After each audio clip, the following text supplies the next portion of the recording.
Halo semuanya, apa kabar? Semoga kalian keadaan sehat-sehat saja ya. Dan semoga kalian tetap menjaga kesadaran kalian agar siapa tahu nih kalian di saat ini lagi kondisi yang mungkin kurang baik, yang kalian mesti membuat pilihan atau keputusan yang dimana perlu banget yang namanya kesadaran agar nantinya endingnya tidak menyesal. So, hari ini kita kedatangan bukan bintang tamu jatuh, ini adalah teman perjalanan spiritual kita nih, rame-rame nih. Yang dimana dia seorang aktor, dia seorang penyanyi, yang dia prestasinya luar biasa, siapa lagi kalau bukan Tisa. Halo. Gimana Tisa kabarnya? Alhamdulillah baik-baik saja, aman-aman aja. Tadi macet kebetulan. Macet banget ya memang. Macet jadi kayak rada-rada capek ya. Jakarta macet terus nih Kak. Sejak kapan Jakarta nggak macet? Kita lebaran. Kayaknya pas aku lahir udah macet ya.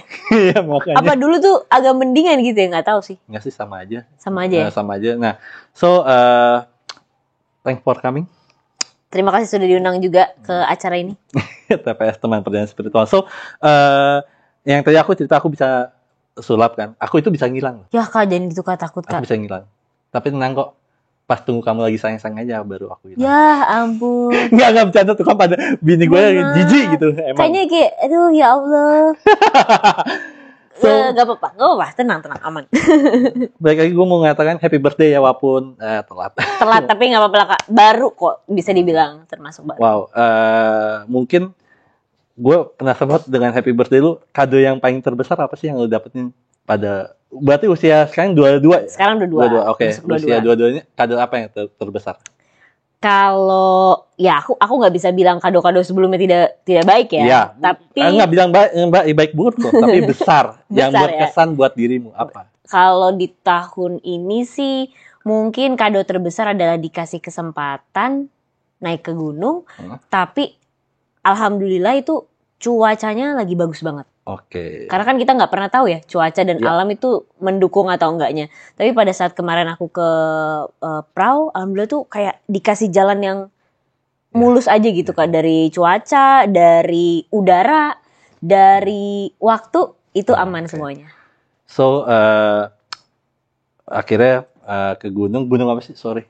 Gunung Prau di Dieng Wonosobo. Oh, Gunung Prau. Oh, oke.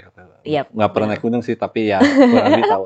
Yap, benar. So, itu gimana tuh kan, mempunyai experience yang baru naik gunung sama pacar gitu ya? Benar. Nah, itu gimana tuh perasaannya? Ini sebenarnya pengalaman kedua sih Kak. Oke. Sama Dul. Oke, wow. Jadi ini tuh pengalaman kedua naik gunung. Yang pertama dulu Papandayan. Oke. Yang kedua sekarang Prau. Yang pastinya selain senang bisa bersyukur juga sih. Oke. Karena selain waktunya pas, yang tadi aku bilang semuanya terkendali.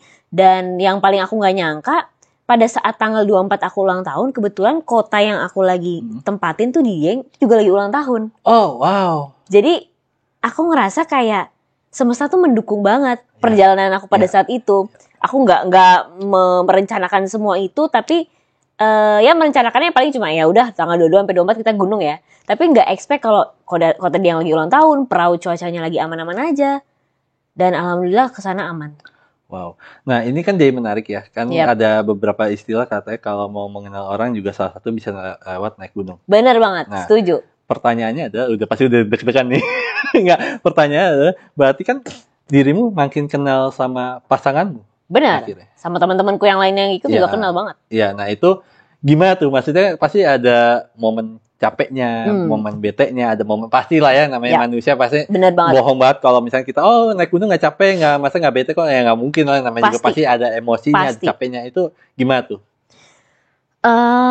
Kalau terutama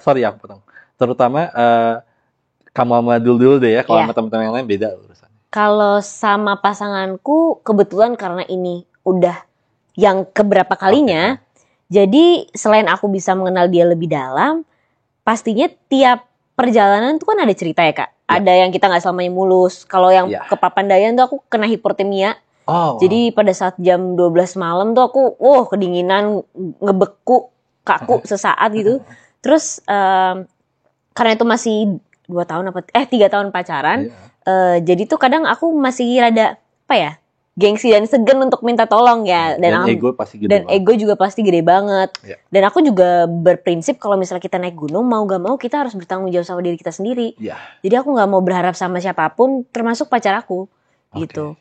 Dan pada saat kemarin ke Papandayan, ke perahu, adrenalinnya kan beda tuh. Ya, pasti. Perahu lebih berat dan justru malah dia sangat-sangat membantu aku banget. Ya. Sangat-sangat membantu aku banget pada saat lewat tanjakan yang lumayan tinggi. Terus habis itu cuacanya juga lumayan ya namanya gunung dingin ya gitu. Tapi pasti, ya. Masih tahap malam ya. Wajar lah. Pas malam biasanya dinginnya. Ya. Dan dulu tuh sangat-sangat menjadi pasangan yang suportif dan bisa dibilang pelindung sih pada saat aku di sana gitu.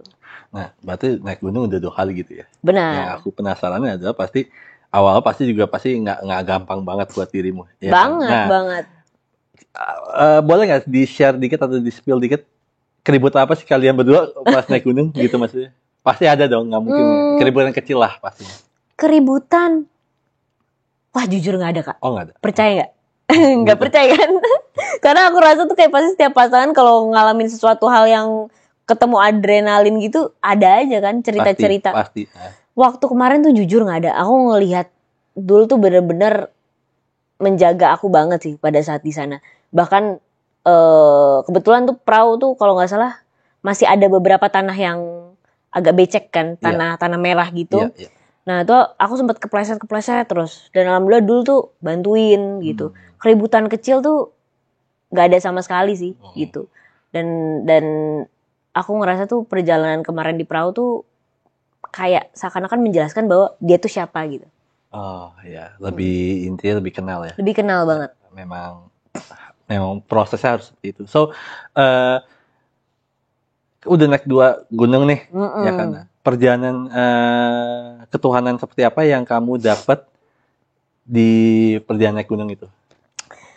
Waduh, kalau diceritain tuh agak merinding. Nggak apa-apa. Agak merinding. Sebenarnya bukan serem sih kan. Badarawi kan? Kebetulan beda daerah ya. Badarawi itu kan di Jogja. Siapa tahu lagi traveling gitu jalan, gue iseng gitu. Bisa. Mungkin Aulia Sarah mau main ya jadi Badarawinya. Ya gitu, terus aku tuh bukan ketemu hal yang serem sih. Alhamdulillah tuh paling takut kan saya kan walaupun pemain horor. Jadi waktu pas aku ke sana, aku tuh bisa dibilang orangnya suka negative thinking. Tipe karakternya mungkin karena masih muda nih kan. Ini udah umur 33, istri gue juga overthinking mulu. Kenapa? Overthinking terus kayak kalau menjudge sesuatu tuh kadang cuma dari hal sedetik aja. Jadi udah bisa langsung menghakimi itu kadang aku. Nah, terus tiba-tiba ada pengalaman naik gunung. Kita ketemu sama beberapa kabut pada saat di bawah, pada saat nanjak tuh ketemu kabut sedikit lah gitu. Terus kita tuh agak worry kalau misalnya sampai puncak malah kabut semua, gitu. Terus mana kita berangkatnya agak sore lagi, jadi aku udah kayak aduh, gimana nih capek-capek izin syuting 3 hari, dapetnya kabut doang, sedih dong gitu. Ya pasti. Ya. Tapi alhamdulillah tuh aku kayak ngerasa apa yang kita ucapkan secara gak langsung tuh pasti bakal jadi doa. Pasti. Law attraction, sugesti juga bisa. Sugesti. Ya, pasti. Tiba-tiba timbul kebijakan dari mana, aku berpikir kayak, oh enggak. Aku dikasih kesempatan untuk bisa datang ke gunung aja tuh pasti ada alasan gitu dari Tuhan. Iya. Kok bisa dikasih kesempatan 3 hari untuk ke sana, pasti Tuhan tuh punya alasan kenapa aku bisa nginjak si perahu itu. Akhirnya aku bilang enggak, pasti nanti di atas cerah kok. Pasti di atas kena matahari, terus pemandangannya bagus. Aku nggak kena hipotermia lagi, cuacanya juga sejuk. Tiba-tiba dikasih Kak. Padahal pada saat nanjak tuh kabut. Tapi pas di atas setelah aku positive thinking itu dan aku berdoa kalau emang ini takdirku dan emang ini rezekiku dapat pemandangan yang bagus, tolong kasih. Dikasih akhirnya. Wow. Iya. Itu salah satu, memang gunung itu memang salah satu bagaimana kita akhirnya mengenal Tuhan. Setuju. Salah setuju satunya banget. ya gitu ya. Setuju banget. Nah, baik lagi tentang perjalanan spiritual dirimu. akhirnya kamu mendapatkan sebuah, berarti itu dapat namanya kesadaran, right? Dapat, Nah, asli, dapat kesadaran bahwa oh ternyata dengan kita berpikir positif, dengan kita ya mungkin maybe berdoa atau apa Setuju. itu akhirnya ya datanglah Datang sebuah juga. kesempatan dan Setuju. dijabar sama Tuhan. So Benar. boleh. Nah ini aku juga penasaran juga nih karena buat aku ini interesting banget nih. Oke. Nah aku tahu bahwa Bunda Maya dan Dul itu mempunyai spiritual yang sangat amat dalam banget. Benar banget. Mereka itu yang karena berapa kali aku pernah ikut pengajian yang kebetulan aku ketemu beliau lah. Nah itu luar biasa pemikiran spiritual. Nah bagaimana caranya kamu mengimbangi part of itu ya? Karena kan maksudnya Benar. yang kamu yang mungkin awal biasa aja nih tentang ketuhanan, tentang mungkin agama gitu ya. Nah akhirnya kamu ketemu dengan orang-orang yang mungkin spiritual sangat dalam, sangat deep. Nah itu gimana tuh? Aku belajar sih dari beberapa teman-teman, dari beberapa orang yang kebetulan juga sangat mengenal Islam atau perjalanan spiritualnya juga dalam, dan mereka tuh bilang kita bertemu sama seseorang itu nggak mungkin tanpa alasan. Iya, betul. Pasti nggak mungkin beruntung salah satunya, pasti keduanya beruntung, dan nggak ada yang namanya salah satu, pasti ada salah dua. Iya, oke. Jadi keduanya tuh pasti berkesinambungan gitu loh Kak. Jadi emang kalau misalnya aku ditakdirkan ketemu sama Dul dalam jangka waktu yang lumayan cukup lama dan Bunda juga lumayan cukup lama ini, berarti ada sesuatu yang saling apa ya ibaratnya saling benar kata tadi apa Kak? Law attraction, jadi hukum tarik menarik. Ya, hukum tarik menarik dan cocok gitu secara gak langsung. Jadi aku yakin dari perjalanan spiritualku dan juga perjalanan spiritual Dul, sebenarnya kalau misalnya kita sambung-sambungin, kalau misalnya kita obrolin lebih dalam lagi, sebenarnya sama gitu. Karena aku yakin kita pasti punya banyak kesamaan, makanya kita bisa bersama gitu. Iya. Gitu. Nah itu dapat pelajaran apa yang dari, maksudnya ya aku lihat ini luar biasa banget karena aku juga mengikuti Bunda Maya YouTube-nya dan aku lihat di Daniel, aku pun juga lihat dulu di Daniel juga mempunyai pemikiran dan kesadaran yang luar biasa terhadap ketuhanan gitu ya. Akhirnya kamu dapat apa dari mereka berdua gitu? Sebuah mungkin apa ya namanya bisa dikatakan impact lah. Kalau impactnya sih banyak banget Kak, karena yang aku tahu maksudnya kan kita orang tuh pasti punya permasalahan yang cukup besar dari masing-masing pihak gitu kan. Entah dari Dul, entah dari Bunda, pasti punya permasalahan yang besar juga yang mungkin aku nggak ada di sana tapi aku bisa merasakannya gitu. Dan mereka itu bisa sangat-sangat memberikan sisi positif lah gitu dari setiap kejadian. Dari segi spiritual, dari segi perilaku, dari segi akhlak. Aku bisa melihat mereka tuh adalah orang-orang yang memang kehidupannya, makanya alhamdulillah berjalan sampai sekarang lancar-lancar kayak gini, pasti tuh ada sesuatu hal yang mereka optimis, segala sesuatu yang mereka tuh rasa kayak oh gue harus positif. Jadi bawaannya ngasih energi positif ke kita gitu. Dan aku ngerasa kayak so lucky aja sih bisa kenal mereka gitu. Iya, wow, keren banget. Nah, so kejadian apa yang dalam hidupmu yang akhirnya yang mengubah pola pikirmu? Ada sebuah kejadian nggak yang mungkin yang tidak terduga yang akhirnya mengubah hidupmu gitu? COVID. Itu gimana? COVID pada tahun 2020, aku tuh ngerasa banyak sekali perubahan dan banyak sekali sistem pikiranku tuh jadi wah gila, beda banget gitu. Dari orang-orang yang udah kenal aku, dan aku sendiri juga sadar kalau aku berubah banget gitu. Jadi waktu pas tahun 2020 aku tuh sering banget kan nulis jurnal kayak awal tahun mau ngapain nih, sampai akhir tahun tuh udah aku tulis. Soalnya Januari tuh udah aku tulis mau ini tuh. Tiba-tiba COVID, blas, hilang semua tujuan dan harapan aku. Dan setelah itu aku belajar bahwa kita manusia cuma bisa berharap, tapi hasilnya kan semua jawaban dari yang di atas gitu. Dan benar-benar hilang, terus pribadi aku jadi mungkin lebih sadar kalau misalnya aku tadinya suka ngeluh, ternyata ada loh masalah yang lebih besar dari yang aku keluhkan di masa lalu gitu. Yang biasa mungkin kalau syuting, aduh pengen cepet pulang, tiba-tiba pada saat COVID mau ngambil kerjaan apa Iya. gitu, dan nggak ada sama Iya. sekali. Jadi aku ngerasa, wah ini pelajaran yang berharga buat aku. Nanti kalau misalnya COVID udah selesai, aku harus jadi orang yang lebih bersyukur dan lebih menerima takdir yang udah Tuhan kasih gitu. Dan itu COVID tuh akhirnya ngajarin kita untuk tidak ego juga, right? Tidak ego, serius. Karena kan memang kita benar-benar di istilahnya lagi di apa ya, kalau di ini lagi dicoba dibatasi Bener, pergerakan dan sebagainya, tapi tetap bagaimana kita untuk bereksplorasi atau kreativitas. Right? bener, setuju. Berarti semua waktu itu saat itu meeting semua di Zoom banget dong. Di Zoom banget. Generasi Zoom banget tuh. Terus kita mau gak mau harus harus tetap hidup kan. Pada saat di rumah tuh ngapain ya kita bikin sesuatu terus. Jadi otaknya berkreatif terus mau gak mau. Nah, aku juga lihat beberapa fakta yang menarik juga dari research juga, yang dimana kamu itu pernah main film apa, Dan? Yang dirimu sempat akhirnya menjadi religius, film apa, Dan? Makmum ya?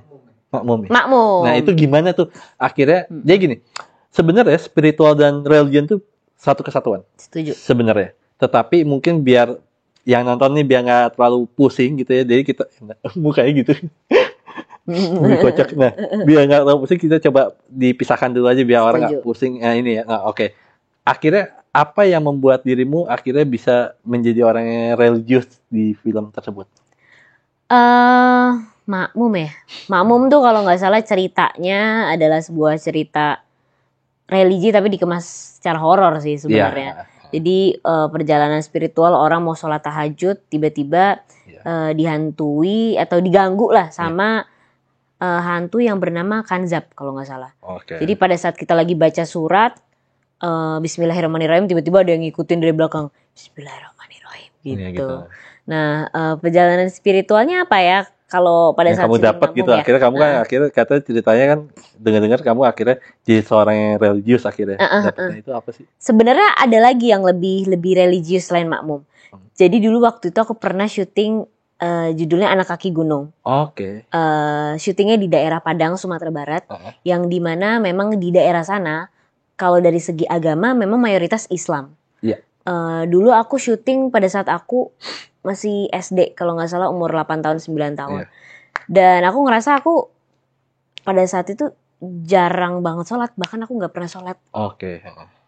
Ngaji ya sebisanya aku aja gitu. Orang tua aku juga mengajari hal itu, tapi mereka tidak memaksakan untuk anaknya bisa ke arah sana tidak gitu. Tidak ortodoks. Jadi ya udah diajarin lewat contoh gitu. Tapi mereka nggak nyuruh banget. Nah, akhirnya aku syuting di sana. Jadi aku ketemu sama beberapa anak yang mungkin waktu itu kan aku umur 9 tahun, lebih kecil dari 9 tahun. Itu setiap zuhur, maghrib, asar, bahkan subuh, itu tiap jam teng-teng azan tuh mereka tepat waktu sholat jamaah sama beberapa anak-anak lainnya. Kebetulan ceritanya tentang anak-anak gitu kan.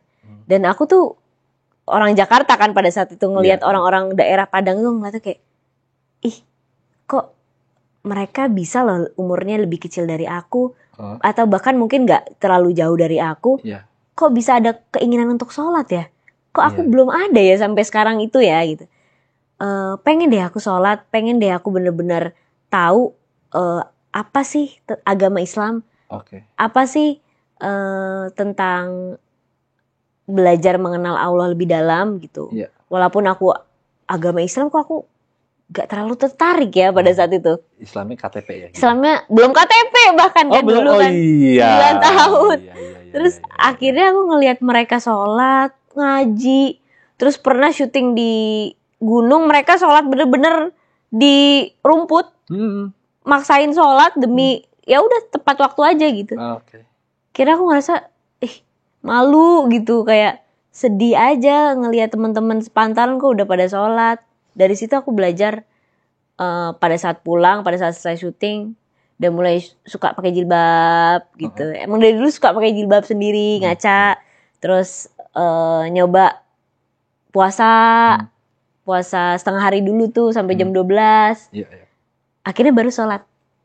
Sholatnya juga baru zuhur asar dulu lah pertama-tama. Iya, step by step. Akhirnya langsung tuh mamaku dan eyangku seneng banget. Akhirnya disuruh subuh, zuhur, asar, semua sholat dilakuin. Akhirnya keterusan sampai sekarang nggak boleh lewat sholat. Oh wow. Nah, boleh tahu nggak sih? Tadi kan kamu sempat, kalau aku nggak salah dengar ya, boleh tahu nggak sih apa yang membuat kamu awalnya, oh gue nggak mau sholat nih? Apa sih awalnya? Pasti ada mempunyai pemikiran sendiri juga dong. Ya baik lagi ini aku juga ngamatin dirimu. Jadi teman-teman juga ketika nanti Tisa juga ngomong apa pendapatnya dia, jangan dijudge juga ya, karena judge ini pemikirannya dia aja nih. Iya, benar. Boleh tahu nggak sih apa pemikiran dirimu akhirnya, oh gue mendingan gue nggak usah sholat deh, kenapa sih gitu?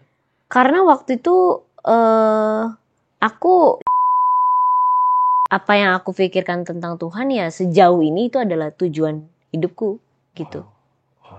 Jadi apa yang aku tuju hanya dia yang aku tuju. Gitu. Tapi balik lagi karena aku punya penanaman diriku bahwa kita tuh harus menerima semua takdir atau semua keputusan yang memang sudah ditetapkan Tuhan. Aku kerja bukan untuk mencari uang waktu umur situ, tapi aku kerja karena untuk mencari kesenangan aku di bidang lain selain sekolah. Karena aku ngerasa ya kesenangan atau pembelajaran hidup nggak cuma dari sekolah aja, tapi bisa dari lingkungan juga. Bahkan mungkin lebih besar dari sekolah gitu. Iya.